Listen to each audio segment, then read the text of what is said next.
خواجہ معین الدین چشتی سنجری غریب نواز رضی اللہ تعالیٰ عنہ کا ایک واقعہ مجھے یاد آیا کہ ایک مرتبہ ایک کسان، بھئی موسم یہی چل رہا ہے کسانوں کا، تو ایک کسان آیا حضرت خواجہ معین الدین چشتی کی بارگاہ میں، جس کی چھوٹی موٹی زمین تھی، اور جو آپ جانتے ہوں گے چک بندی وغیرہ جو چلتی ہے یو پی وغیرہ میں، تو اس چک بندی میں جو حکومت تھی، گورنمنٹ تھی، اس نے اس کی زمین کو ہتھیا لیا، جیسے آج کل پلان چل رہا ہے ہتھیانے کا، کسانوں کی زمین چھین لینے کا۔ تو یہ آج کا کوئی نیا مدعا نہیں ہے، یہ پہلے سے چلا آ رہا۔ تو بہرحال اب جب وہ تو لاچار مجبور بیچارہ، اکیلے اس کی زمین ہڑپ ہو گئی، گورنمنٹ نے قبضہ کر لیا۔ اب وہ سیدھا، اس کو کچھ سمجھ میں نہیں آیا، وہ سیدھا آیا خواجہ معین الدین چشتی کی بارگاہ میں۔ حضرت باحیات تھے، حضرت کی خانقاہ میں آیا اور حضرت سے ملاقات کی، اور ملاقات کرنے کے بعد اپنی صورتحال سے آگاہ کیا کہ حضور میں بہت پریشان ہوں، چھوٹی موٹی زمین تھی جس سے گزارا چلتا تھا بچوں کا، اور کچھ تھوڑا بہت میرا بھی پیٹ پل جاتا تھا بیچ باچ کے، لیکن وہ اس گورنمنٹ نے اس پہ قبضہ کر لیا اور ہتھیا لیا مجھ سے، چک بندی میں میری زمین میرے ہاتھ سے نکل گئی، اب میں کروں تو کیا کروں؟ اس وقت بادشاہ تھا سلطان التمش دلی میں، جو حضرت خواجہ بختیار کاکی کا مرید۔ حضرت خواجہ بختیار کاکی جو تھے وہ غریب نواز کے خلیفہ اور ان کا مرید، یعنی غریب نواز دادا پیر ہوئے۔ تو حضرت غریب نواز نے فرمایا کہ ایک کام کرو، اگر تمہاری زمین کو گورنمنٹ نے لے لیا ہے اور گورنمنٹ کے اہلکاروں نے، افیسروں نے قبضہ کر لیا ہے اور تم سے چھین لیا ہے، تو بادشاہ سلامت کے دربار میں جانا پڑے گا۔ کہا جی حضور، لیکن مجھے تو کوئی دربان گھسنے بھی نہیں دے گا اندر، میں تو ایک چھوٹا موٹا آدمی ہوں۔ یعنی کسان کی جو صورت تھی وہ پہلے ہی سے ایسی ہے، اسی لیے آج اگر کسان تھوڑا سی ترقی کر جاتا ہے تو لوگوں کی آنکھوں میں آتا ہے اتنی گاڑی کہاں سے آ گئی، اتنے اچھے لباس میں کہاں کسان آ گئے،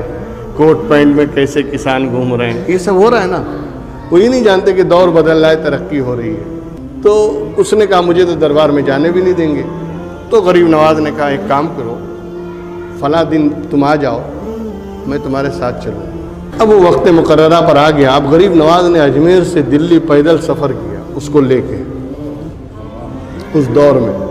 پیدل سفر کر کے پہنچے، اور جب وہاں پہنچے اور بادشاہ کے دربار میں خبر کیا گیا کہ خواجہ معین الدین چشتی آئے ہیں اجمیر سے، تو دربار چھوڑ کے بادشاہ بھاگتے ہوئے باہر آیا استقبال کے لیے۔ خیر حضرت اندر گئے، ساتھ میں ایک کسان بھی بیٹھے حضرت، اور بیٹھنے کے بعد حضرت نے کہا کہ بھئی ایسا ہے کہ اس بیچارے کی زمین تھی کچھ، اور اس زمین کی چک بندی میں اس کی زمین چلی گئی، اس کا گزارا اسی پہ تھا، اس کے بال بچے پلتے تھے اور سال بھر کا خرچہ اس کا اسی پہ نربھر تھا، اور تم نے اس کی زمین لے لیا تمہارے اہلکاروں نے،